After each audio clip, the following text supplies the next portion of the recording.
Jimmy Akin's Mysterious World is brought to you by the Star Quest Production Network and is made possible by our many generous patrons. If you'd like to support the podcast, please visit sqpn.com/give. You're listening to episode 211 of Jimmy Akin's Mysterious World, where we look at mysteries from the twin perspectives of faith and reason. In this episode, we're talking about Harriet Tubman. I'm Dom Bettinelli, and joining me today is Jimmy Akin. Hi, Jimmy. Howdy, Dom. Folks, Harriet Tubman was born into slavery. Despite this, she not only escaped and made it to freedom, she became a conductor on the Underground Railroad, and she helped numerous other people to freedom as well. During this time, she had many amazing experiences, including visions and paranormal experiences. So, who was Harriet Tubman? What happened during her dramatic life, and why did she have such extraordinary experiences? Well, that's what we'll be talking about on this episode of Jimmy Akin's Mysterious World. Jimmy, what do we need to say as background to this story? We need to set the context for Harriet Tubman's life by looking at the institution of slavery, both in world history and in relation to American history, where it came to be intertwined with the subject of race. Both slavery and race can be very sensitive subjects, even though the vast majority of people in America today fortunately believe that both slavery and racism are evil. There are still a lot of passionate feelings about it, particularly in America, which is still healing from our national experience with the institution. Here on Mysterious World, I seek to look at historical mysteries in a rigorously truthful way. And I find that the best way to understand the truth about a situation is to present the facts in a calm, objective way. Like I do when I do debates as an apologist. I try to be as calm and objective as possible, and that makes me a more effective debater, because if my opponent and the audience sees me being calm and objective, they can't easily set aside what I'm saying on the grounds that I'm being emotional or that my emotions are distorting my judgment. So the more calmly and objectively I present the facts, the more convincing I'm likely to be in winning people to the view that I'm advocating. I applied the same principle here on Mysterious World when looking at controversial issues, like in episode 113 on the desperate coup in Japan at the end of World War II, where I sought to present the facts in a calm, objective manner, even though the coup plotters were murderers and wartime enemies of America. Or in episodes 192 and 193 on Our Lady of Kibeho, where I sought to talk about the Rwandan genocide in a calm, objective manner, simply stating the facts about what happened between the Hutus and the Tutsis. So in this episode, I will again try to calmly and objectively state the facts about what happened in history. My goal, as always, is to get to the truth. Understanding the truth is the best way to be liberated from the evils of the past. We have it on the word of no less a person than Jesus Christ himself, that if you know the truth will set you free. And America most definitely needs to be freed from the evil legacies of slavery and racism, so that we can all embrace each other in mutual love as children of God. Very good. So let's start with the issue of slavery. What is it? And how should it be defined? There's no universal agreement among historians or linguists on the definition of slavery, because it's taken different forms in human history. Slaves always had fewer rights than the people who owned them, but how many rights they had varied. In some cultures, they had virtually none. Sometimes slave owners could do almost anything to their slaves, though they usually couldn't simply kill them. In almost every culture, killing a slave was regarded as murder, so at least they had a right to life. But in other cultures, they had significant rights and could earn their own money and even become wealthy. In Rome, slaves could have their own houses, their own money, and even own their own slaves. Surprisingly, in some cases, masters and slaves even switched places, such as during the Roman holiday of Saturnalia, in which the slaves temporarily became masters and the masters temporarily became slaves. Sometimes slaves could become highly prestigious, influential people in society. For example, the Roman Emperor Claudius had a slave named Narcissus, who he eventually freed. I haven't been able to determine the date at which Narcissus became a freedman, but he was literate and served as Claudius's secretary, so he was handling correspondence on high government affairs affecting the empire. Claudius also appointed him to the high and highly prestigious office of praetor.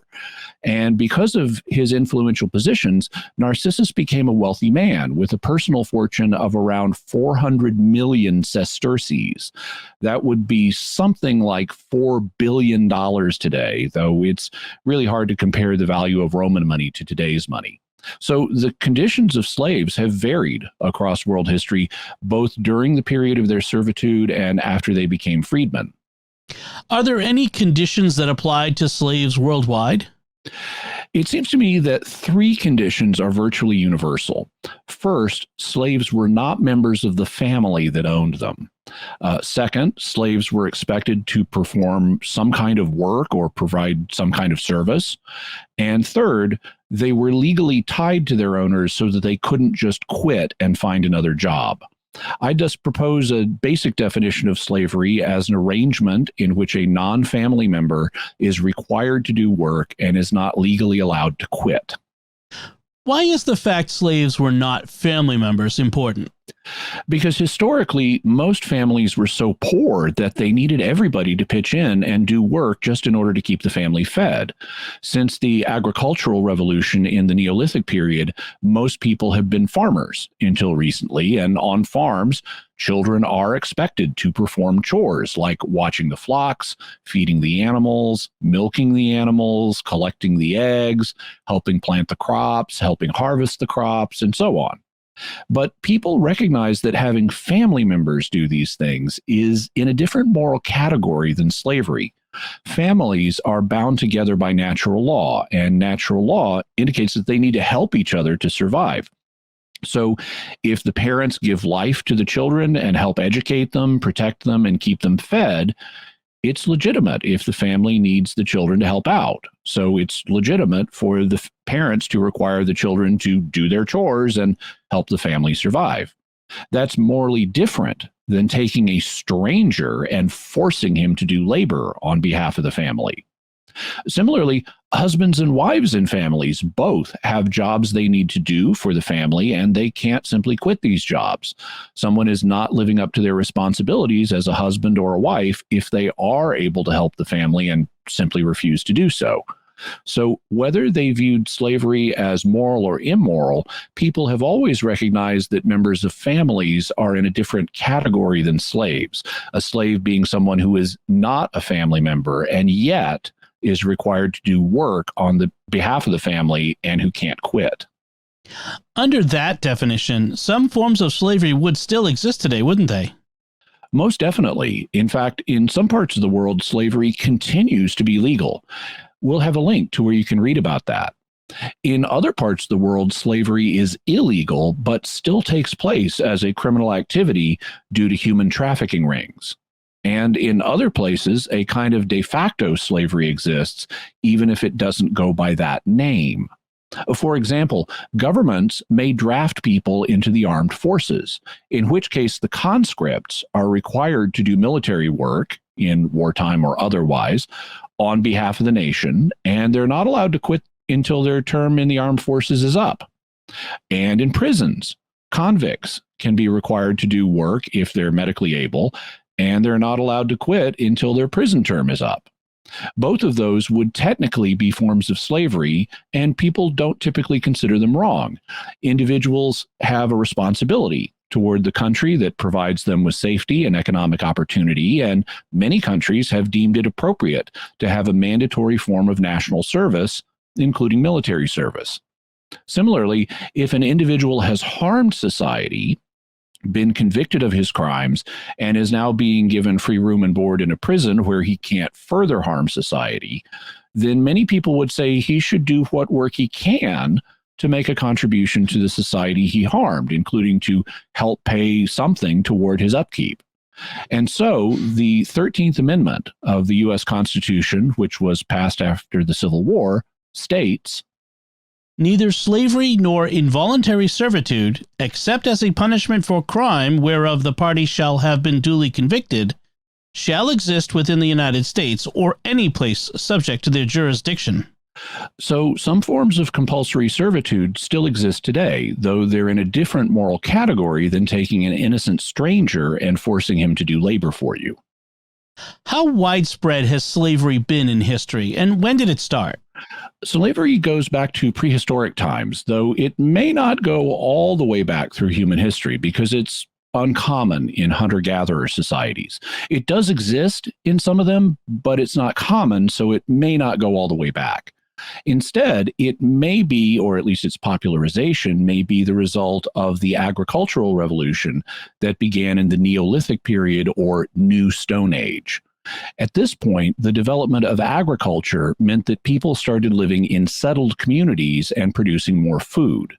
The idea behind this theory is that if everyone is living hand to mouth and spending all their time hunting and gathering, you don't have the time and energy to waste on keeping slaves. But with the development of agriculture, society becomes more complex. There is enough extra food to have more specialization of labor. So you start getting more people who perform specific roles in society. That leads to more social stratification, with some people in the top stratum and some in the bottom stratum. And the slaves in a society are always those on the bottom. If this theory is correct, then slavery began to be widespread about 11,000 years ago, and it remained common all over the world until the last 200 years. Here in America, slavery has been entangled with the issue of race. Is that true of slavery in most of human history? No, for the simple reason that long-distance transportation was rare in the past. Most people in history never traveled very far from where they were born, especially if, they were farmers. And so most communities have been all of the same race. That means that the people who got enslaved tended to look like the people that enslaved them. They might belong to a different group or speak a different language, and they may have become slaves after losing a battle in wartime, but they basically look like the people who enslaved them. So people in Europe enslaved other Europeans, people in the Middle East enslaved other Middle Easterners, people in Africa enslaved other Africans, people in Asia enslaved other Asians, and Native Americans enslaved other Native Americans. Then how did race and slavery become entangled in America? Because the age of exploration led to long-distance transportation between Europe, Africa, and the Americas. Europeans had long-distance transportation in the form of their sailing fleets, so they could take people who had been captured and enslaved in Africa, bring them to the New World and sell them there, take goods from the New World back to Europe, and this regular travel between Europe, Africa, and the Americas, and then back to Europe, came to be known as the triangular trade. And the result was that many enslaved Africans were brought to the Americas, where they were used to produce goods like cotton, tobacco, and sugar that were then taken back to Europe. And it was the long-distance travel that enabled large numbers of people from one major racial group to end up as the slaves of people of another major racial group. This was something new in human history. As historian and economist Thomas Sowell writes, anyone familiar with the history of slavery around the world knows that its origins go back thousands of years, and that slaves and slave owners were very often of the same race. Blacks were not enslaved because they were black, but because they were available at the time. Whites enslaved other whites in Europe for centuries before the first black slave was brought to the Western Hemisphere. Only late in history were human beings even capable of crossing an ocean to get millions of other human beings of a different race. In the thousands of years before that, not only did Europeans enslave other Europeans, Asians enslaved other Asians, Africans enslaved other Africans, and the native peoples of the Western Hemisphere enslaved other native peoples of the Western Hemisphere. So widespread cross-racial enslavement was something new that began with the Age of Exploration. How did slavery become legal in the New World? There were no laws against it at the time. As we mentioned, there were Native American tribes that kept other Native Americans as slaves. And when the European powers arrived, like Spain, Portugal, and Britain, they began enslaving Native Americans too. Then the triangular trade started to bring enslaved Africans to the New World, and they eventually became the majority of the slaves in the Americas. Slavery was legal under British law in all of the original 13 American colonies, and that remained the case until the Revolutionary War. And here we come to a historical irony, because the American revolutionaries were inspired by Enlightenment era ideals about freedom and human equality. So there was a contradiction between their freedom and equality ideas and the fact slavery was legal in the colonies. This contradiction is illustrated by the American statesman Thomas Jefferson, who was himself a slave owner, and yet he regarded slavery as really problematic, as revealed in his original draft of the Declaration of Independence. For those who may not be aware, the Declaration of Independence is a document that was issued in 1776 by the Second U.S. Continental Congress. It's basically an open letter to the world explaining why the American colonies had decided that England is no longer the boss of us. And so it lists a bunch of charges against England's King George III, explaining why we needed to secede from the Kingdom of Great Britain. It starts this way. In Congress, July 4th, 1776, the unanimous declaration of the 13 United States of America. When in the course of human events it becomes necessary for one people to dissolve the political bands which have connected them with another, and to assume among the powers of the earth the separate and equal station to which the laws of nature and of nature's God entitle them, a decent respect to the opinions of mankind requires that they should declare the causes which impel them to the separation. In explaining the causes for separation, the Declaration of Independence goes on to charge King George III with human rights violations. And in Thomas Jefferson's original draft of the Declaration, we find this charge. He, George III, has waged cruel war against human nature itself, violating its most sacred rights of life and liberty in the persons of a distant people who never offended him, that is, Africans, by captivating and carrying them into slavery in another hemisphere, or to incur miserable death in their transportation thither. This piratical warfare, the opprobrium of infidel powers, is the warfare of the Christian King of Great Britain. Determined to keep open a market where men should be bought and sold, he has prostituted his veto for suppressing every legislative attempt to prohibit or restrain this execrable commerce. And that this assemblage of horrors might want no fact of distinguished dye, he is now exciting those very people to rise in arms among us, and to purchase the liberty of which he has deprived them, by murdering the people on whom he has obtruded them, thus paying off former crimes committed against the liberties of one people with crimes which he urges them to commit against the lives of another. So Jefferson charged King George with human rights violations against Africans by encouraging their enslavement and his determination to keep the slave markets going, and also by encouraging them to revolt and kill the colonists who were beginning to rebel. Now, one can easily say that Jefferson is being one-sided here, as there were certainly many colonists who had no problems with slavery. I mean, they were the ones buying the slaves after all. But at least he does recognize this as a human rights violation. Unfortunately, this passage ended up being deleted from the original Declaration of Independence at the Second Continental Congress. According to the website blackpast.org, decades later, Jefferson blamed the removal of the passage on delegates from South Carolina and Georgia, and northern delegates who represented merchants who were at the time actively involved in the transatlantic slave trade. So the passage didn't make it into the Declaration of Independence. But the fact Jefferson wrote it at all is a sign that some people were having moral problems with slavery as a result of the Western ideals of freedom and equality. When did slavery start to become illegal in the United States? This is something that happened gradually, and it wasn't until after the Civil War that the process was complete. In 1780, during the Revolutionary War, the state of Pennsylvania issued what was known as the Gradual Abolition Act of 1780. This didn't end slavery in Pennsylvania all at once, but it did provide freedom for people born to enslaved parents. So slave status was no longer something that you inherited. Other states began adopting similar gradual approaches towards eliminating slavery. For example, in 1799, New York State also passed a law emancipating people born to enslaved parents after that date.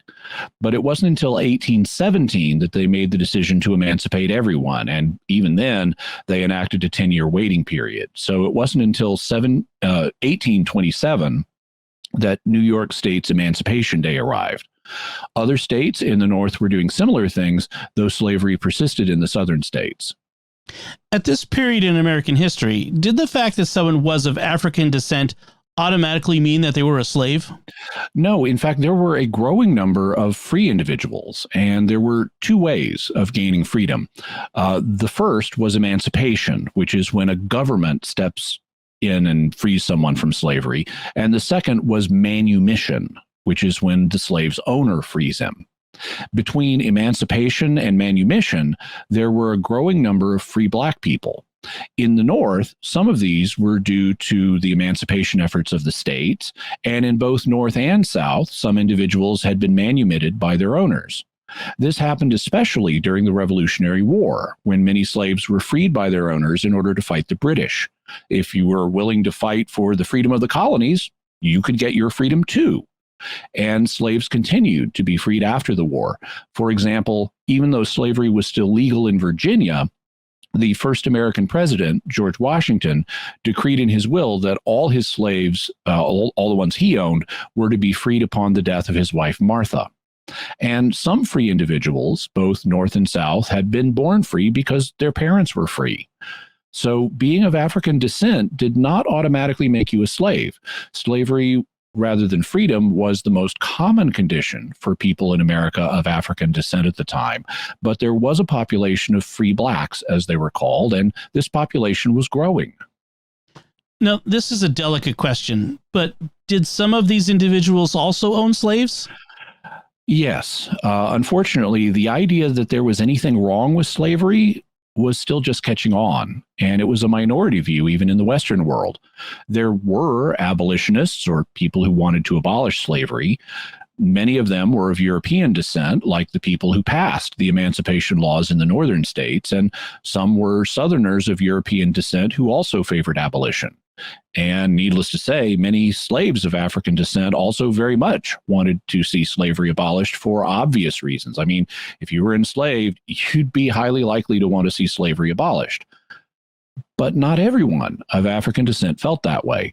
In fact, the way that people in Africa became enslaved was frequently because of other Africans. Slavery was legal in Africa just like it was here, and historically, one of the most common ways of becoming a slave was being defeated in wartime. If you went to war with another group and you lost, you might very well end up as a slave. So due to warfare between different groups in West Africa, many Africans were enslaved by other Africans who then sold them to European traders during their stops as part of the triangular trade. So slavery was an accepted practice in Africa, and it was an accepted practice in many of the American colonies too. As a result, many free Blacks also bought slaves of African descent, like people in cultures across the world have owned slaves from similar or even the same ethnic groups, which is a statement about the effects of original sin on all of us and how all of us need God's mercy. We've now got an overview of the situation, including the various types of people involved, including white and Black people who favored abolishing slavery and white and Black people who saw nothing wrong with slavery. Now, let's talk about Harriet Tubman. Who was she? She was born around 1822, though we're not sure about the exact years since we don't have birth records for a lot of people born into slavery. Also, her original name was not Harriet Tubman. It was Araminta Ross, and as a child, she was known as Minty. Her parents were both slaves. Her father was named Benjamin Ross, and he went by the name Ben, and her mother was named Harriet Green Ross, though she went by the name Rit, short for Harriet. So to avoid confusing Harriet with her mother, we'll be referring to her mother as Rit, and we'll be referring to the young Harriet herself as Harriet, even though she didn't yet have that name and was still called Minty, short for Araminta.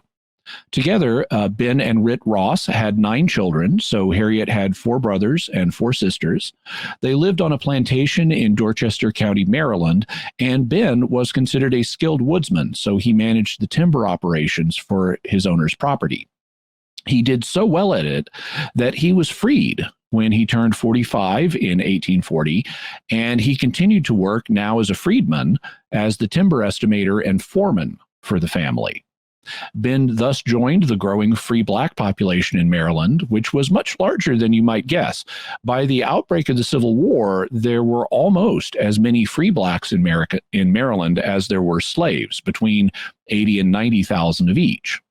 His wife, Rit, served as a cook for the family in the main residence, or the big house, as it was called, and Rit could be a very determined woman. After seeing 3 of her daughters sold to others, she took serious steps when there was a plan to sell a 4th child. This happened to be her youngest son, who was named Moses. When a trader from Georgia inquired about buying Moses, Rit arranged for him to be kept hidden by other slaves and by freedmen in the community. They kept him hidden for a month, and I find it significant that Rit kept her Moses hidden to keep him safe, not unlike the way the biblical Moses was kept hidden by his mother to protect him from Pharaoh's decree. Unfortunately, like the biblical Moses, they couldn't keep him hidden forever, and a particularly dramatic incident occurred when Rit's owner and the man from Georgia came to the slave quarters to get him. Rit forcefully told them, "You are after my son, but the first man that comes into my house, I will split his head open." The owner cautiously backed away, and the sale was canceled. And it's believed that this event and stories about it helped convince young Harriet of the possibility of successful resistance. So not only did it keep Moses from being sold in the moment, it also helped plant the seed for what Harriet would later do. Another particularly important event in Harriet's life occurred when she was about 13 years old, so around 1835.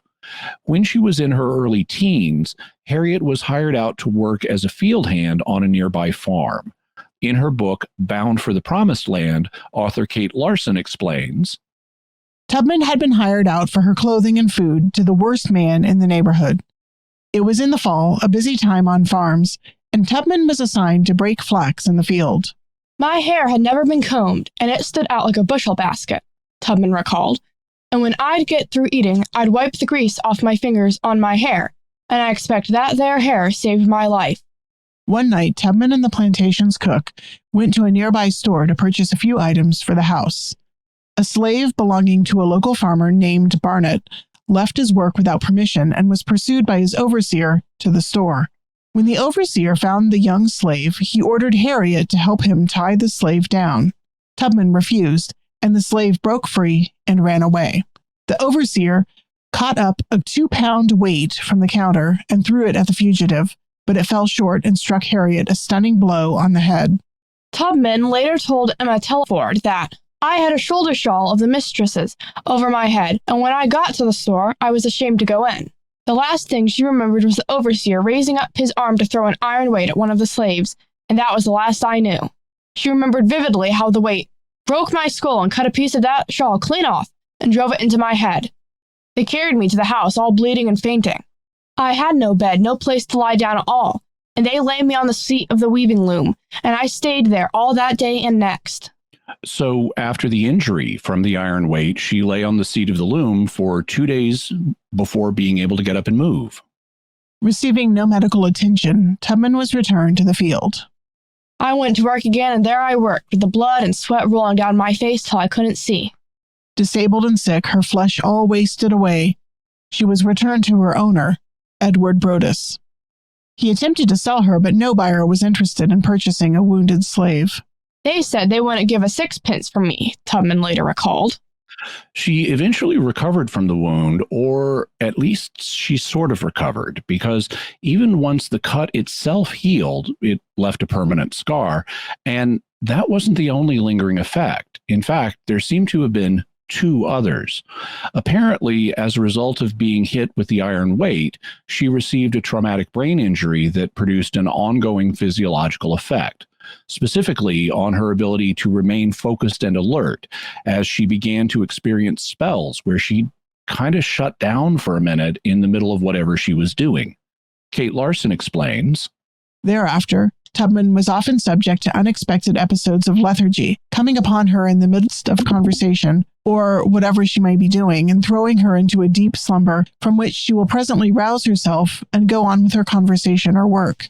Tubman was unable to control the after effects of this injury. Sometimes it was almost impossible to rouse her. Her episodes of dropping off to sleep in the midst of conversation or while performing a task were frequent and unsettling. The Freedmen's Record reported in 1865 that the injury still makes her very lethargic. She cannot remain quiet 15 minutes without appearing to fall asleep. It is not a refreshing slumber, but a heavy, weary condition which exhausts her. William Siebert interviewed Harriet Tubman in the mid-1890s and noted with surprise that her injury caused her at frequent intervals, say of half an hour or so, to lose consciousness for 3 or 4 minutes. She explained to me that her head would drop and she would become silent, but I was not to become alarmed, and she would arouse and continue her talk without losing the thread of her conversation. you can imagine how frustrating and infuriating it would be to be going about your daily business, but constantly and unexpectedly falling asleep for a few minutes every half hour and not even feeling rested afterwards. When we get to the reason perspective, we'll have more to say about what may have been going on medically as a result of the injury.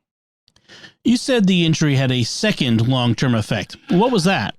This one is more conjectural because Harriet herself did not seem to attribute it to the injury. In fact, she said some of this she got from her father, but biographers have still suggested that it was a result of the head injury, and there's some reason to think that the injury contributed to it. But basically, Harriet began having a large number of mystical and paranormal experiences. Kate Larson explains, The head injury also coincided with an explosion of religious enthusiasm and vivid imagery in the young slave woman. Tubman broke out, often unexpectedly, into loud and excited religious praising. If this injury caused her great suffering, it also marked the beginning of a lifetime of potent dreams and visions that she claimed foretold the future. Some of her dreams eventually took on an important role in Tubman's life, influencing not only her own course of action, but also the way other people viewed her. Sounds of music, rushing water, screaming, and loud noises would overcome her without notice. Her dreams, visions, and hallucinations often intruded amid daily work and activities. "We'd been carting manure all day," Tubman once explained to an interviewer, "and the other girl and I was going home on the sides of the cart, and another boy was driving, when suddenly I heard such music as filled all the air." Soon she began to experience a powerful religious vision, which she described in language which sounded like the old prophets in its grand flow. Persistent shaking by her fellow slaves brought her back to reality, though she protested that she hadn't been asleep at all. So Harriet began to experience religious visions and prophetic dreams, which she attributed to God. She also began to have out-of-body experiences. Tubman used to dream of flying over fields and towns and rivers and mountains, looking down upon them like a bird, as early biographer Sarah Bradford put it. When these turns of solemnity came upon Harriet, she imagines that her spirit leaves her body and visits other scenes and places, not only in this world, but in the world of spirits. And her ideas of these scenes show, to say the least of it, a vividness of imagination seldom equaled in the soaring of the most cultivated minds. Yet Harriet didn't simply attribute these experiences to her head injury. Instead, she claimed she had inherited this ability from her father, who could always predict the weather, and that he foretold the Mexican-American War of the 1840s. So there was a history of paranormal experiences in her family, and her father also apparently reported out-of-body experiences and precognitive experiences. Needless to say, we'll have more to say about all this when we get to the faith and reason perspectives. The head injury occurred when Harriet was in her early teens. What happened as she grew up? In 1844, so when she was around 22 years old, she married a man named John Tubman, and he was a free black, and marriages between free and slave were not uncommon, since about half the African-American population of Maryland was free. Her marriage to John is how Araminta Ross became Araminta Tubman. And soon afterwards, she started going by her mother's name, Harriet, though we're not sure why. In any event, that's how Araminta Ross became Harriet Tubman. How did Harriet end up obtaining her freedom? The events leading to it began in the late 1840s. At this time, Harriet had been hiring herself out to different people, and this was a common arrangement. Some slaves were allowed to find temporary employers and then give the money they earned back to their legal owner. Harriet's legal owner was Edward Broadus, and she was returning to him about $50 or $60 a year. So that's about $1,700 to $2,000 after the inflation the government has caused. But Broadus had a lot of debts and needed to raise cash. So when Harriet became ill in the winter of 1848 and 1849, and she couldn't work very much, he started looking to sell her to help fix his cash flow problems. This caused Harriet a lot of anxiety. Kate Larson explains, Tubman later recalled that from Christmas till March, I worked as I could and I prayed through all the long nights. I groaned and prayed for old Master. Oh Lord, convert Master. Oh Lord, change that man's heart. Harriet's prayers would be answered, but not in the way she could ever have imagined. Harriet's prayers took on a more urgent tone as the winter of 1849 wore on, and the first signs of spring began to appear on the eastern shore. Still recovering from poor health and overwork, Tubman prayed relentlessly, pleading with God to forgive her sins and deliver her from this heartless master. It appears like I prayed all the time, she said, about my work everywhere. I prayed and I groaned to the Lord. When I went to the horse trough to wash my face, I took up the water in my hand and I said, Oh Lord, wash me, make me clean. Then I take up something to wipe my face and I say, Oh Lord, wipe away all my sin. When I took the broom and began to sweep, I groaned, Oh Lord, whatsoever sin there be in my heart, sweep it out, Lord, clear and clean. More fearful than ever, her prayers took on a more urgent tone with each passing day. By March 1849, she imagined with a keen sense of foreboding that she was about to be sold. I prayed all night long for Master, till the 1st of March, and all the time he was bringing people to look at me and trying to sell me. Then we heard that some of us was going to be sold to go with the chain gang down to the cotton and rice fields, and they said I was going with my brothers and sisters. Then I changed my prayer. 1st of March, I began to pray, Oh Lord, if you ain't never going to change that man's heart, kill him, Lord, and take him out of the way. Little did Harriet know, when she prayed for Brodus's death, that he lay dying in Bucktown. On March 7, 1849, Edward Brodus died at the age of 47. Harriet was stunned. Despite her relief, she still felt a sense of responsibility that her prayers had indeed been answered, though not entirely as she had expected. Next thing I heard, old Master was dead, and he died just as he lived. Oh, then it appeared like I'd give all the world full of gold, if I had it, to bring that poor soul back. But I couldn't pray for him no longer. And Harriet's prayers, both of them, are understandable. Help him repent or take him out of the way prayers can be justified. And Harriet had them in the right order, praying first that God would help her master repent, and then switching to take him out of the way when it became clear that wasn't likely to happen. Also understandable is her reaction after Broadus died after she prayed for his death. She felt responsible, and that's a terrible burden to have. Normal, well-adjusted people suffer terribly when they feel responsible for someone's death. Even in cases of justifiable homicide, like killing someone in self-defense, normal, emotionally healthy people feel highly traumatized afterwards. And Harriet's regret shows that she had normal, healthy instincts, even though she was not literally responsible for Brodus's death. Even if her prayers occasioned it, it was ultimately God's decision, not hers. We'll have more to say about that when we get to the faith perspective. What happened to Harriet after Broadus died? It was a very chaotic situation, and a series of legal battles broke out. It turned out that Harriet's owner, Edward Broadus, had been involved in some shady dealings, including selling Harriet's siblings out of state, which was illegal in these circumstances. Further, it appeared that the family had illegally ignored the provisions of a previous will that would have resulted in freedom for Harriet's mother, Rit, and all her children. Yet the family kept them enslaved. And with trying to pay off all the debts, Edward's widow, Eliza, was trying to sell off slaves in order to raise money. So Harriet's family was terrified of being broken up. And it was at this moment that Harriet decided to take her fate into her own hands. On September 17th, 1849, she and two of her brothers, Henry and Ben, made a break for freedom. And what did Harriet's free husband, John Tubman, think of this? Actually, he was opposed to the move, but Harriet and her brothers went anyway. It appears that at the time, they weren't under the direct supervision of Eliza Broadus, but she'd hired them out. And the reason that historians think that is because she didn't immediately realize that they were gone. It took a couple of weeks for her to publish a reward notice in the newspaper. When the notice did appear, it read, $300 reward. Ran away from the subscriber on Monday the 17th last. 3 Negroes named as follows. Harry, that is Henry, aged about 19 years, has on one side of his neck a wen, that is a cyst, just under the ear. He is of a dark chestnut color, about 5 feet 8 or 9 inches height. Ben, aged about 25 years, he is very quick to speak when spoken to. He is of a chestnut color, about 6 feet high. Minty, aged about 27 years, is of a chestnut color, fine-looking, and about 5 feet high.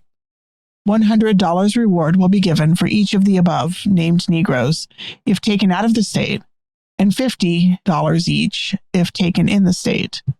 They must be lodged in Baltimore, Easton, or Cambridge jail in Maryland. Eliza Ann Brodus.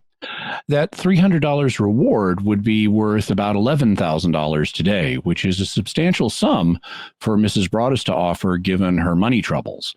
But that was the kind of sum that slave owners needed to offer, and that kind of money did motivate people known as slave hunters or slave catchers. Essentially, they were bounty hunters who would go out and try to catch runaway slaves, for which they would then receive the bounty or reward. Were Harriet and her brothers successful in getting away? Not on this attempt. Harriet's brothers were very afraid of getting caught. You see, if you were a runaway slave who got caught, you not only faced a very severe beating, you likely would be sold to a buyer in the deep South to make it harder for you to run away again. The idea was that being deeper in slaveholding territory, it would discourage you from running away again, as you'd have much farther to go to get to freedom. And being sold so far away would break up your family for sure. Harriet's brother Ben was a new father, and he very much did not want to be sold south, away from his wife and child. Notice that even at this early date, there are hints that the three escaped as part of an initial plan to get the rest of the family out and keep it together. In any event, the brothers reasoned that if they went back and turned themselves in, they could arrange to be sold to someone nearby, still in Maryland and still near the rest of the family. And despite Harriet's protests, they convinced her to come back with them. However, shortly after they returned, Harriet once more struck out on her own and escaped again. With her brothers out of the picture, did she have to make her way to freedom alone? No, because she was able to rely on the Underground Railroad. The Underground Railroad was not a literal railroad, but it was called one because it moved people from one place to another. It also wasn't literally underground, but it was called that because it was an illegal, clandestine operation. Basically, the Underground Railroad was an informal network of people before the Civil War who helped slaves escape to freedom. The Underground Railroad included people in southern and northern states. It included white abolitionists, many of whom opposed slavery on religious grounds. It also included free blacks, and it included other slaves who could provide covert assistance for runaways who were passing through the area. Kate Larson explains, using her strength and her craft, which was great, Tubman traveled by night, using the North Star and instructions from white and black helpers to find her way to freedom in Philadelphia, Pennsylvania. Harriet knew the North Star, Helen Tatlock later told Conrad. That was one thing she insisted that she was always sure of. Harriet was helped first by a white woman who apparently knew her and willingly assisted Tubman on her way.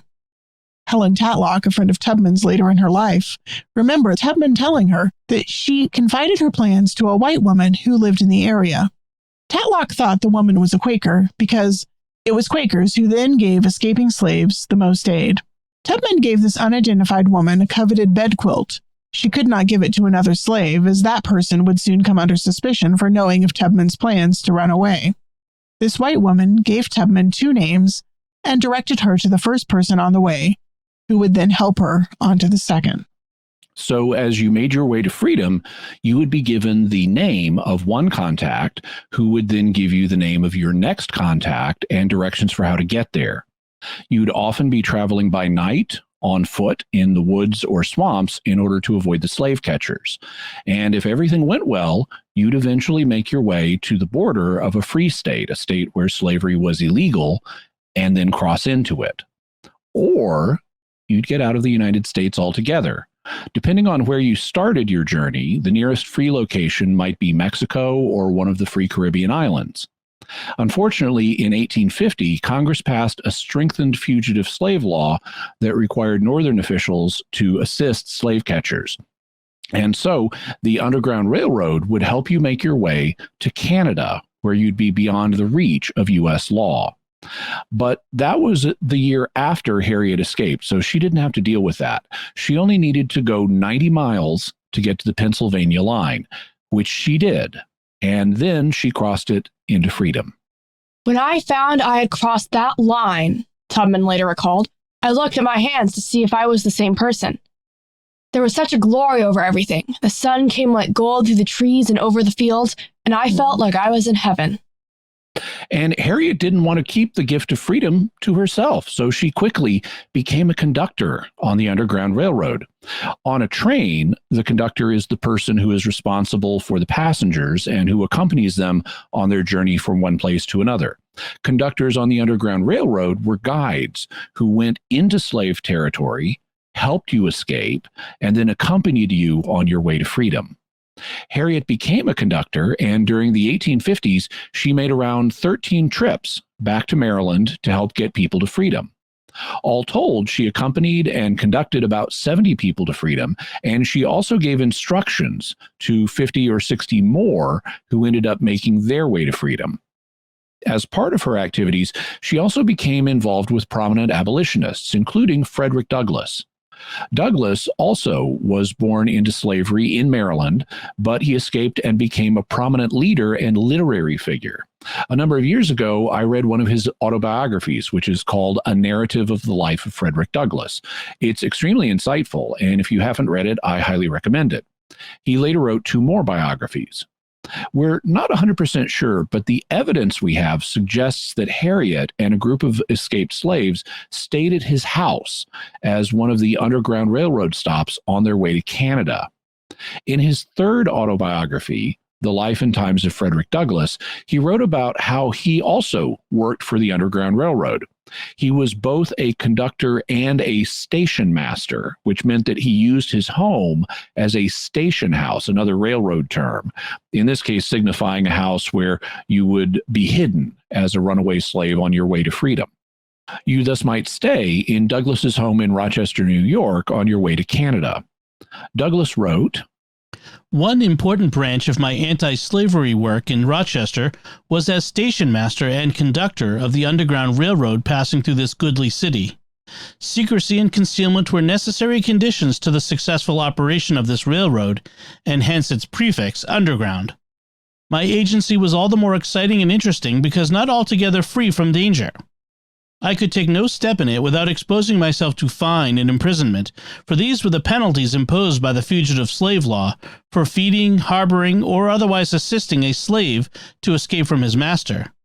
But in face of this fact, I can say I never did more congenial, attractive, fascinating, and satisfactory work.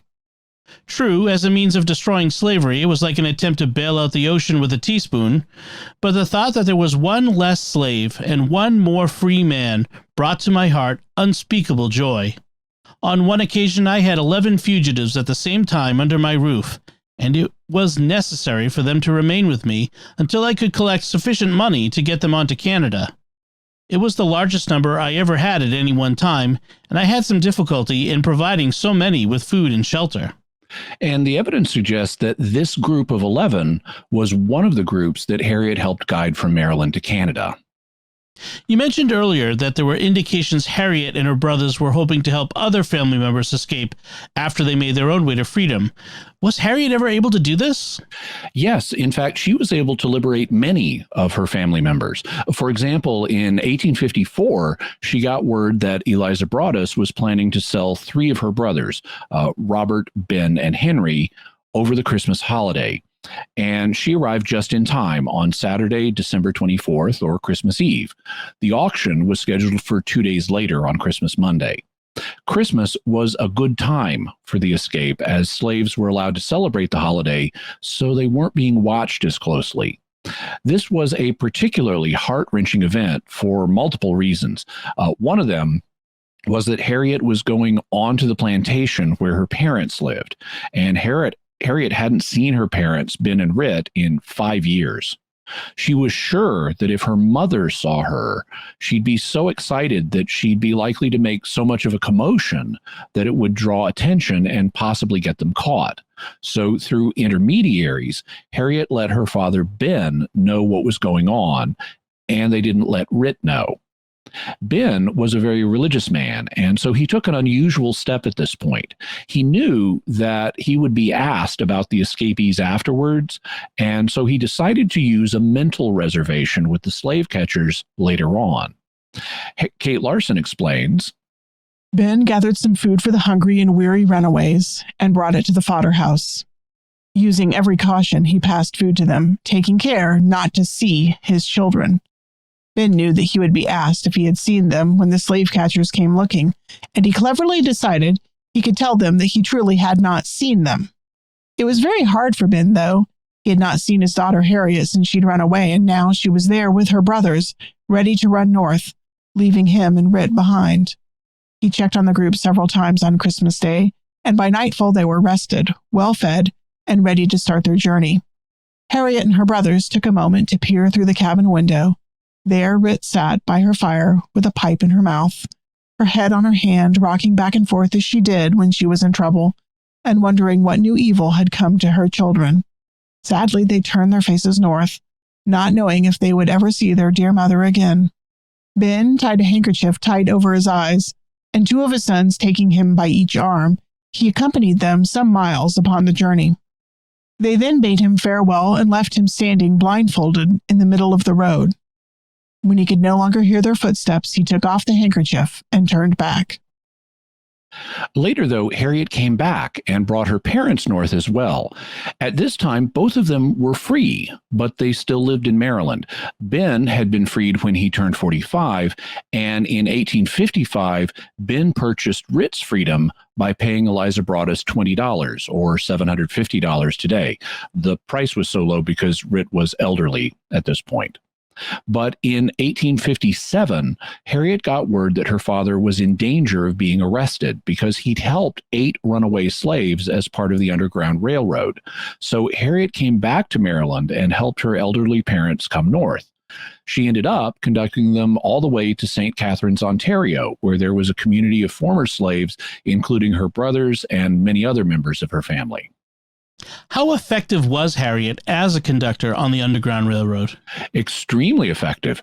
We may do a future episode on the Underground Railroad itself in which we talk more about her methods, but they were really smart and highly effective. For a start, she planned her expeditions in the wintertime when the nights were long. That would give you more time to travel at night. And it was also cold, so people would be in their houses. Between the cold and the darkness, there would be less chance of anyone seeing you, making the slave catchers work harder. Also, she would have departures scheduled for Saturday nights because the newspapers wouldn't be able to print notices that you would run away until Monday. So you'd have all of Sunday and most of Monday before people in the community would learn that you were missing. And you'd have all that time to get out of the area. She also had strict rules for the passengers she was conducting. One of them was you had to show up on time at the rendezvous point. Harriet would not endanger the group she was conducting by having them wait for someone who was late. If they did that, they stood a much higher chance of getting caught. So Harriet made the trains run on time, which was a safety feature to you as one of her passengers. She also had a rule that once you started, nobody was allowed to turn back. If a person went back, they would be beaten and they could give away the whole group. So to protect the whole group, you had to keep going once you started. And she would ruthlessly enforce this rule. She carried a revolver for protection against slave catchers and their dogs, but she would turn it on passengers if they tried to turn back. She later recounted how one man tried to go back to the plantation she just helped him escape from. So she pointed the gun at his head and said, "You go on or die." 7 days later, she got him and the rest of the group into Canada. And as she got people across the border, she'd exclaim, "Glory to God and Jesus too. One more soul is safe." After the Civil War, when her career as a conductor was over, she told an audience, "I was conductor of the Underground Railroad for 8 years, and I can say what most conductors can't say. I never ran my train off the track, and I never lost a passenger." So yes, she was an extremely effective conductor. And as a result, people started calling her Moses, after the same biblical Moses who led his people out of slavery. And she did all this in spite of the handicaps she had as a result of the head injury that she suffered in her early teens, like her sleeping or fainting spells, which she had regularly. And to do all that with that kind of a handicap is quite an accomplishment.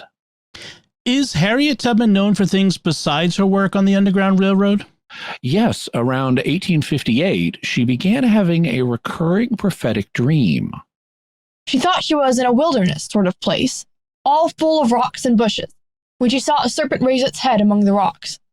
And as it did so, it became the head of an old man with a long white beard gazing at her, wishful-like, just as if he was going to speak to me.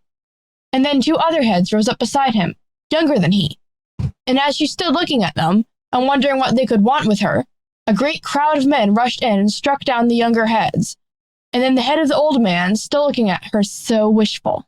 This dream she had again and again, and could not interpret it. But then she was introduced to the man whose head she had seen in the dream, and it turned out to be the abolitionist John Brown. He was planning to start a slave rebellion in hopes of creating a new state for the freed slaves, and the first stage of his plan was conducting a raid on Harper's Ferry, Virginia. Brown immediately recognized Harriet was a very intelligent and capable woman, and he asked her to help with planning the raid as well as recruiting people to his cause, which she did. Brown referred to her as General Tubman, though she wasn't actually present when the raid itself took place on October 16, 1859. This raid was one of the inciting events for the Civil War, and just like Harriet's dream predicted, it didn't go well for John Brown. In the dream, she saw the heads of Brown and his associates being struck down, and when the raid occurred, it went badly and Brown was captured. He was then tried for treason, murder, and inciting a slave rebellion, and he was hung on December 2nd, 1859. But he continued to inspire abolitionists after his execution. In fact, one of the most popular Northern songs in the Civil War was known as John Brown's Body. Yes, somebody took an old tune and rewrote the lyrics so that it became John Brown's body lies a-mouldering in the grave. John Brown's body lies a-mouldering in the grave. John Brown's body lies a-mouldering in the grave. His soul is marching on. And if you recognize that tune, it's because the lyrics were later rewritten again to become the Battle Hymn of the Republic, which includes the lyrics, "In the beauty of the lilies, Christ was born across the sea, with a glory in his bosom that transfigures you and me. As he died to make men holy, let us die to make men free. His truth is marching on." So Harriet had an indirect role in John Brown's raid on Harper's Ferry, and during the Civil War, she took on multiple roles serving the Union Army. She alternately served as a cook, a laundress, a nurse, a guide, a scout, and a spy. So she really had the whole Tinker, Tailor, Soldier, Spy thing going. And on July 1st, 1863, she became the first woman to plan and execute an armed raid during the Civil War. It was an expedition from Port Royal, South Carolina. It's known as the Combahee River Raid, and it ended up freeing more than 750 slaves. So what did she do after the war? She did a lot, and we won't have time to cover it all, but you can read the books and further resources that we'll have links to. One thing she did after the war was get married again, this time to a former soldier named Nelson Charles Davis, who had served in the 8th United States Colored Infantry Regiment, and together they adopted a baby girl named Gertie.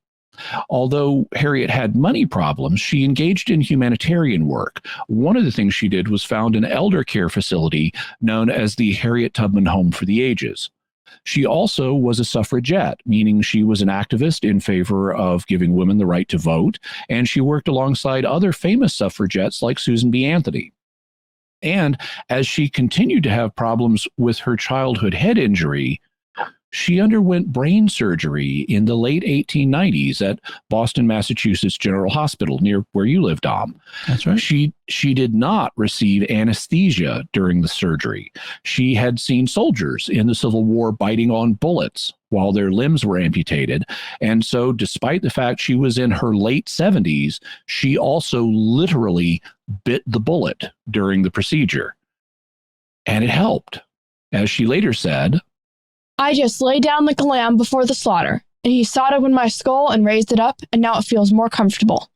So, Harriet Tubman, tough as nails right to the end. Only it wasn't the end yet. She'd live another 20 years or so. And she finally went to her reward in March of 1913, aged 90 or 91. Wow, what an amazing life. We're going to get to our faith and reason perspectives in a moment, but first I want to take a second to thank our patrons who make the show possible, including Peter V., Ambrose B., Joshua B., Levi P., and Jonathan H. Their generous donations at sqpn.com/give make it possible for us to continue Jimmy Akin's Mysterious World and all the shows at StarQuest. You can join them by visiting sqpn.com/give. Jimmy Akin's Mysterious World is brought to you by Fearvento Law PLLC, now assisting clients with expungements and set-asides of Michigan convictions. To learn more, call 231-202-3321 or go to fearventolaw.com, FIORVENTO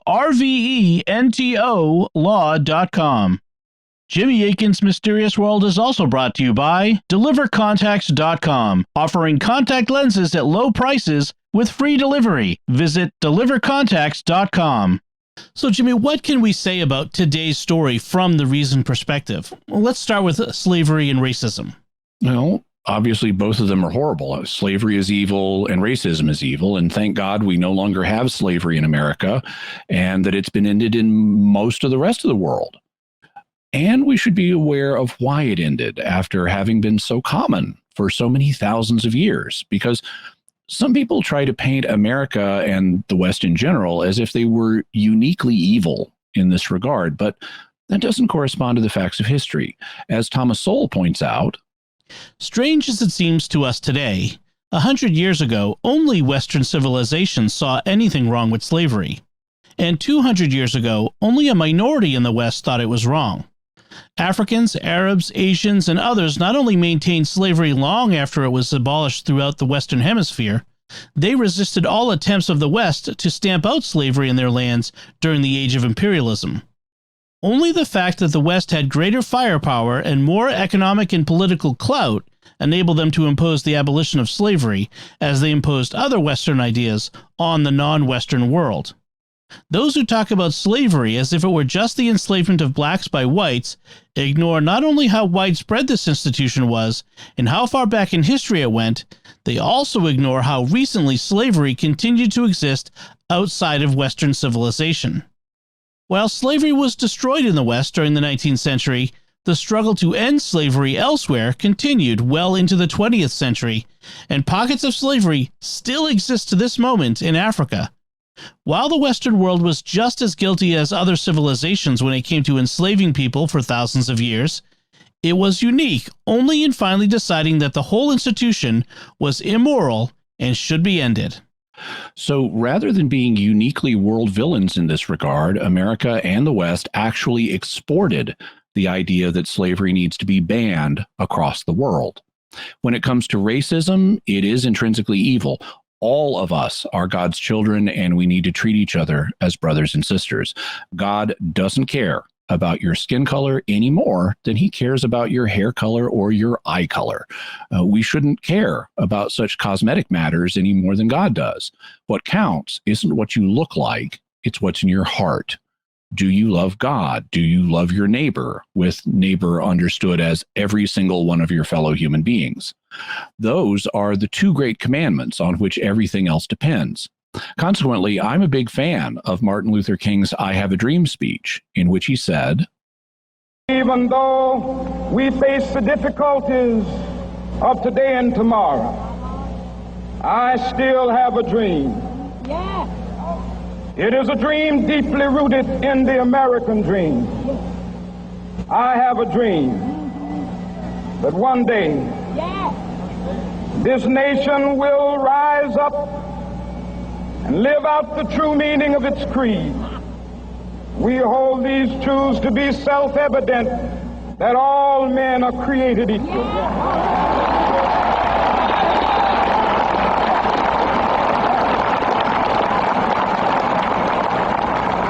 I have a dream that one day on the red hills of Georgia, the sons of former slaves and the sons of former slave owners will be able to sit down together at the table of brotherhood. I have a dream that one day, even the state of Mississippi, a state sweltering with the heat of injustice, sweltering with the heat of oppression, will be transformed into an oasis of freedom and justice. I have a dream that my 4 little children will one day live in a nation where they will not be judged by the color of their skin, but by the content of their character. I have a dream today. And amen to that. Nobody should be judged by the color of their skin, but by the content of their character. And thank God that so much of Dr. King's dream has been realized. Things have changed enormously since he gave the speech in 1963, when Jim Crow laws were legally enforcing racial segregation in many places. Enormous progress has been made since then towards racial reconciliation. America has even elected a black president and currently has a black vice president. And we need to make more progress yet. So we need to continue to foster racial reconciliation and harmony, despite the efforts being made by some to drive wedges between people today. Let's look at some of the mysteries connected with Harriet Tubman herself. What about that head injury she received and how it made her have recurring spells where she just shut down for a few minutes? What would modern medicine say about that? One proposal is made by biographer Kate Larson. Taken together, the range of symptoms and behaviors that followed Tubman's terrible head injury strongly point to the likelihood that she suffered from temporal lobe epilepsy, or TLE. Her seizures or sleeping spells and visions are typical of TLE, brought on by severe head injuries.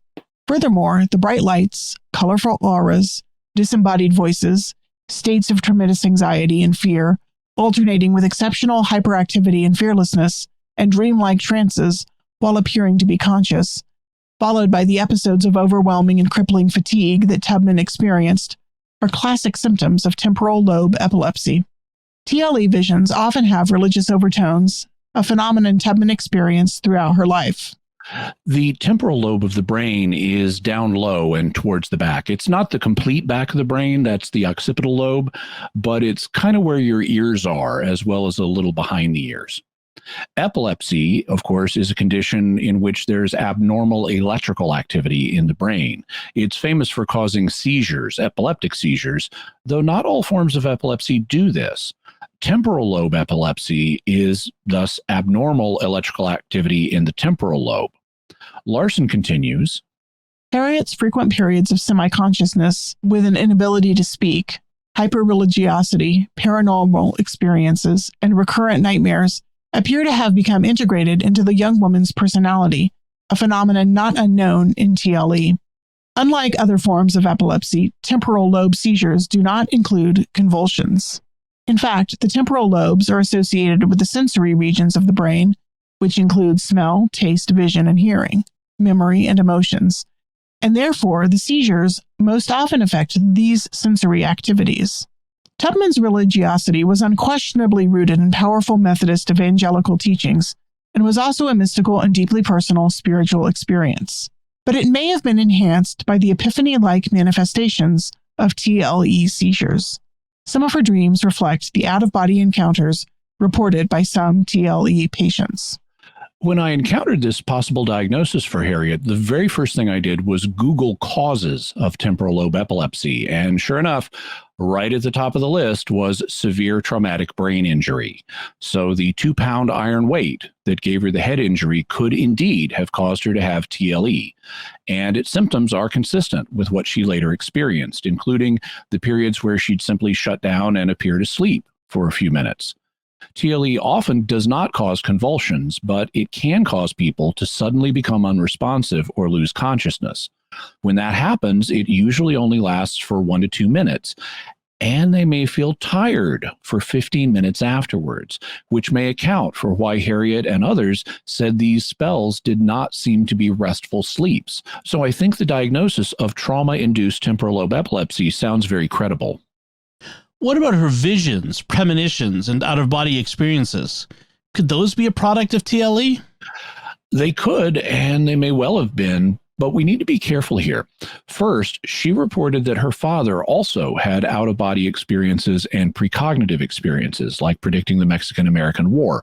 So there was a history of paranormal experiences in the family, and she may have inherited that.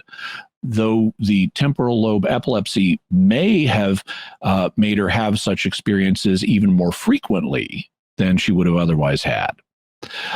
Second, even if the epilepsy was playing a causal role in her paranormal experiences, that didn't mean that they weren't genuine or genuinely paranormal. It's true that TLE is associated with psychic experiences such as precognition and out-of-body experiences.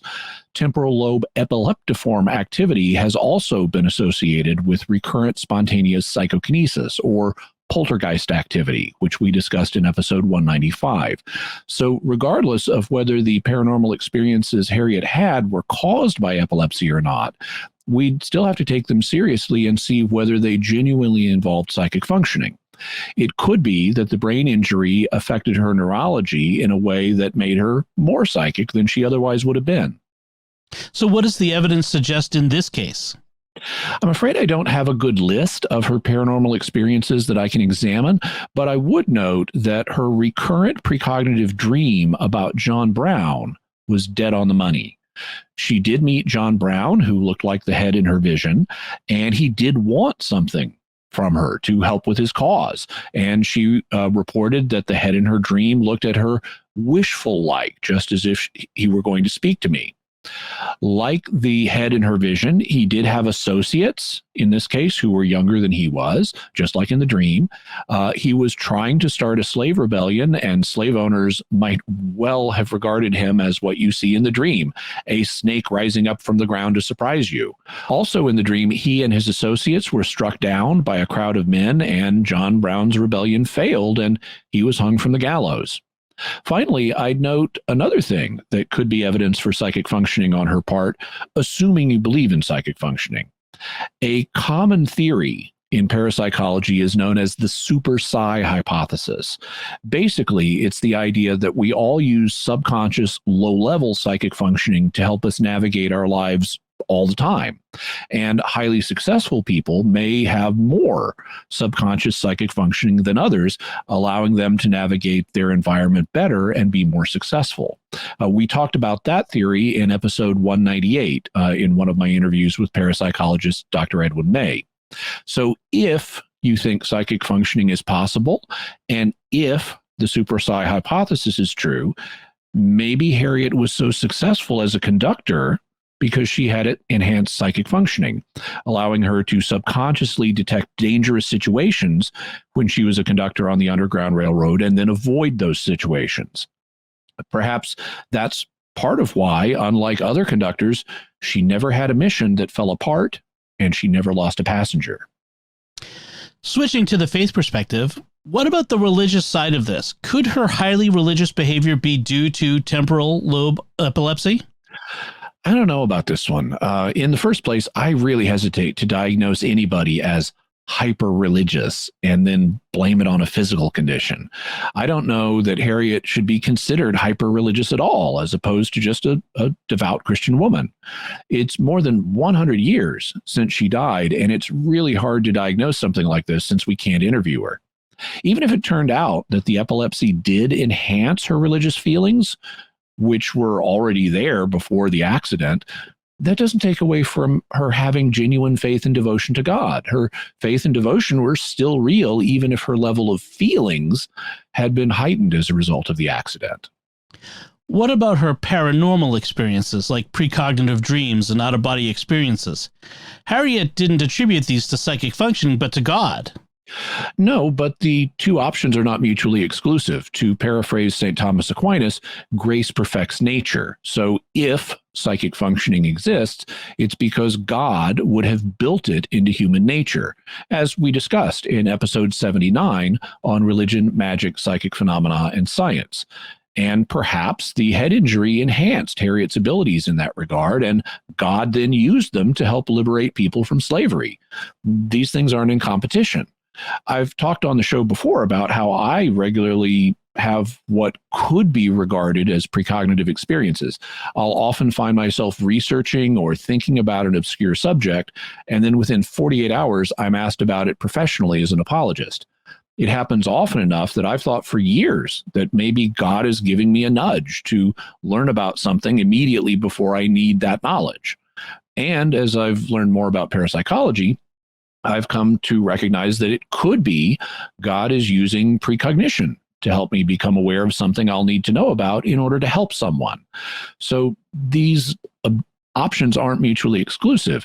It could be that God was using Harriet's ability, even the ones resulting from her brain injury, to help people get away.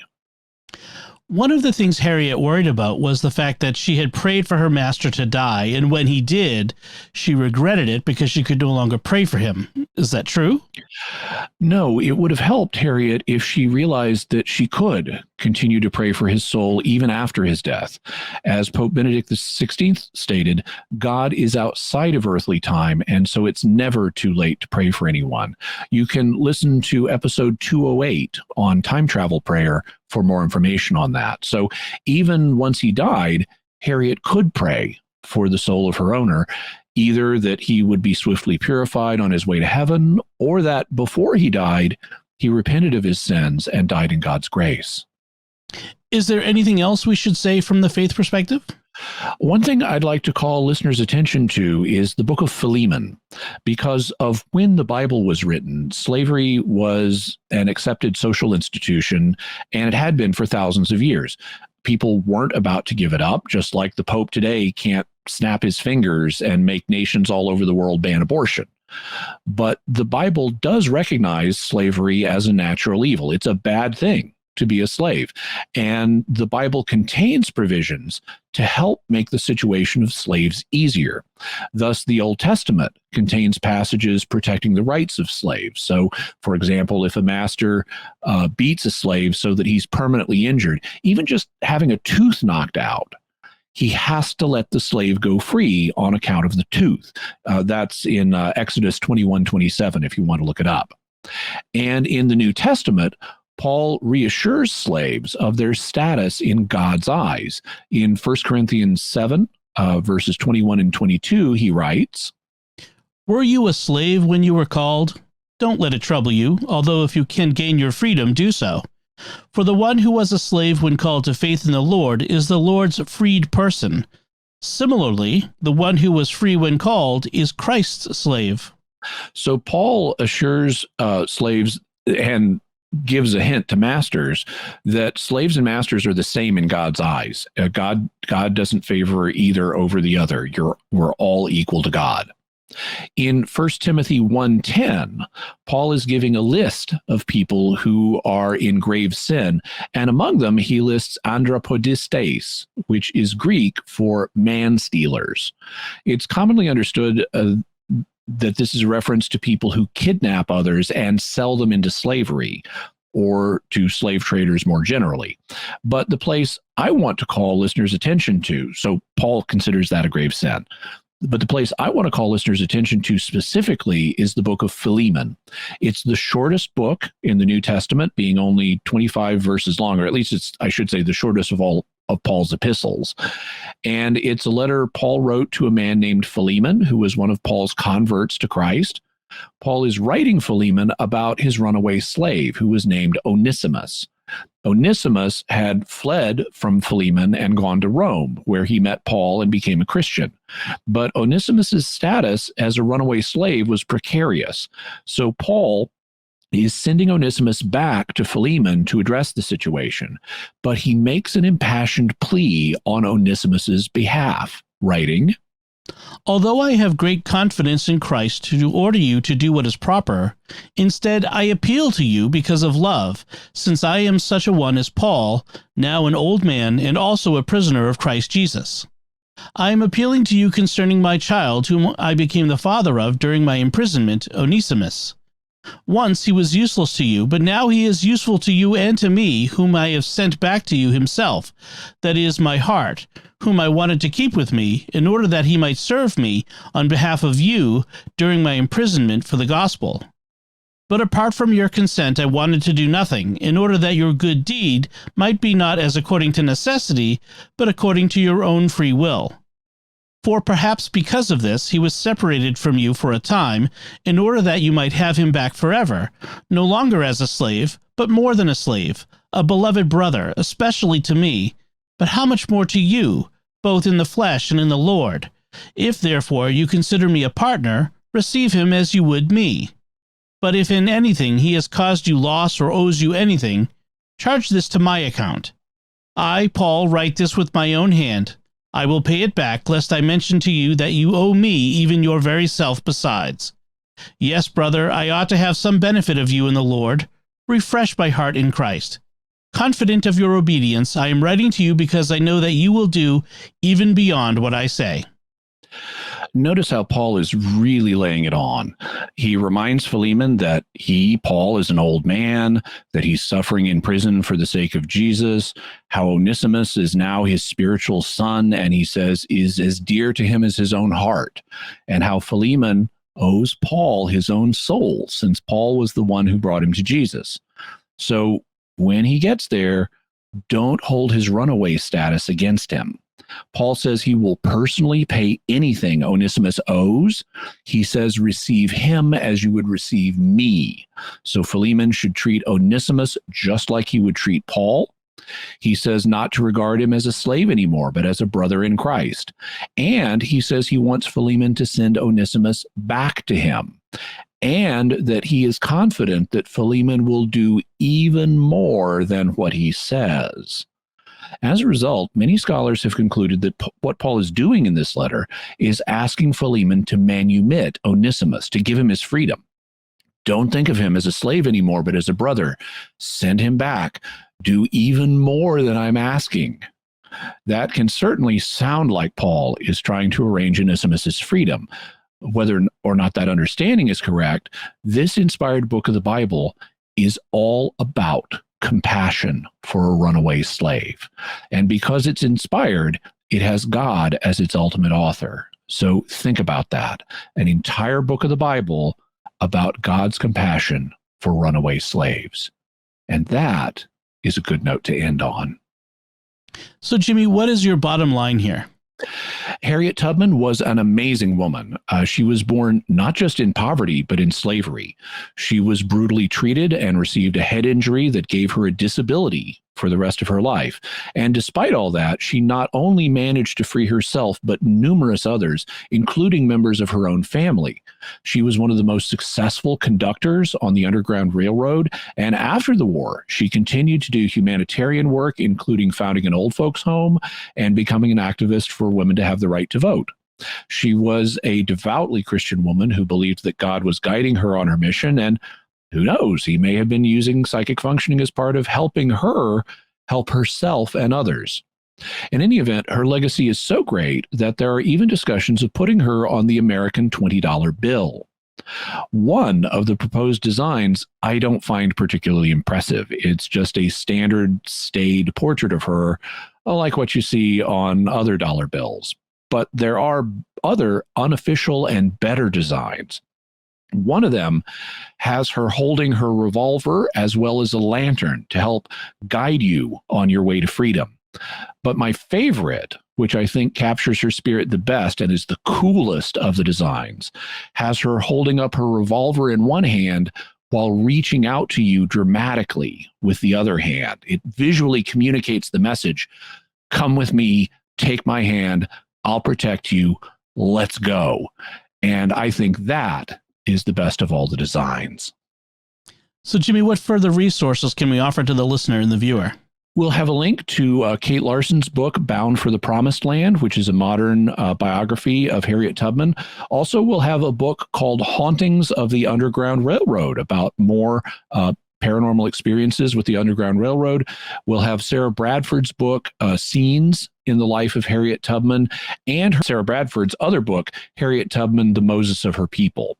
We'll also have the Thomas Sowell Reader, the complete autobiographies of Frederick Douglass, as well as links to web pages on information about Harriet Tubman, the Underground Railroad, the Emperor Claudius's slave Narcissus, who became such a wealthy and influential man, info on Frederick Douglass, John Brown, the song John Brown's Body, Thomas Sowell, Slavery in the 21st Century, the triangular trade, and information about the Gradual Abolition Act of 1780 in Pennsylvania, the end of slavery in New York, the difference between emancipation and manumission, also the Declaration of Independence, Thomas Jefferson's original indictment against slavery, Martin Luther King's I Have a Dream speech, as well as a transcript, information on temporal lobe epilepsy, and an article on psychic seizures and their relevance to psychosis in temporal epilepsy, which is a journal article, and finally, the super psi hypothesis.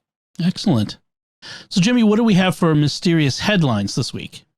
Well, a couple of headlines related to Harriet Tubman. One of them is, for a time, there was some doubt about exactly, where Harriet Tubman grew up. I mean, people knew the plantation, but they didn't know which cabin. But archaeologists have now determined that. So you can read about that. Also, we'll have a link to an article updating the current status of the possibility of putting Harriet Tubman on the $20 bill. Excellent. Excellent. So, folks, that's it from us. Now it's your turn. What are your theories about Harriet Tubman and her amazing life and experience? You can let us know by visiting sqpn.com or the Jimmy Akin's Mysterious World Facebook page. Send an email to mysterious@sqpn.com. Send a tweet to @mys_world. Post in the StarQuest Discord community at sqpn.com/discord, or call our mysterious feedback line at 619-738-4515. That's 619-738-4515. And I want to say a special thanks to Oasis Studio 7 for the video and animation work in this and other episodes of Mysterious World. They do an awesome job, so be sure and check out their website if you have any video editing or animation business that you need done. Also, you can see their work on my YouTube channel. So be sure and go to youtube.com/Jimmy Akin. I recently got feedback from a listener who had always listened to the audio version of our podcast, and then he decided to check out the video version, and he was like, wow, the video adds so much. So do go to youtube.com/Jimmy Akin, where you can watch Mysterious World videos as well as other videos that I do.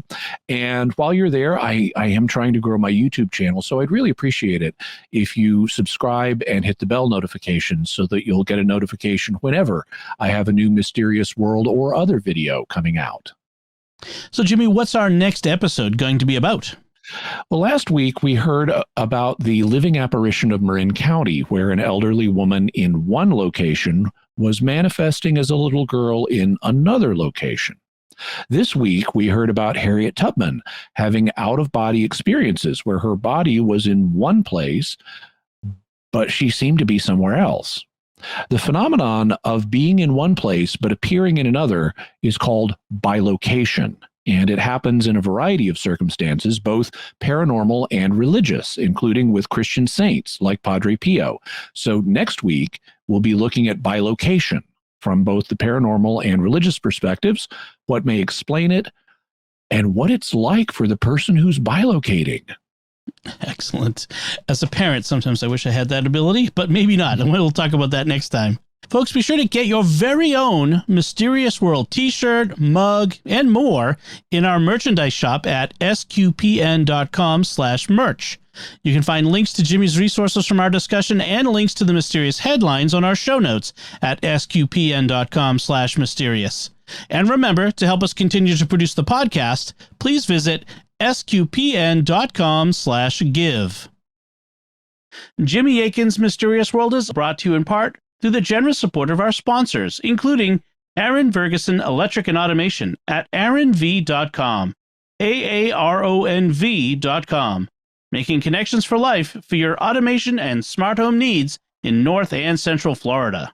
Jimmy Akin's Mysterious World is also brought to you in part by Catechism Class, a dynamic weekly podcast journey through the Catechism of the Catholic Church by Greg and Jennifer Willits. It's the best book club, coffee talk, and faith study group all rolled into one. Find it in any podcast directory.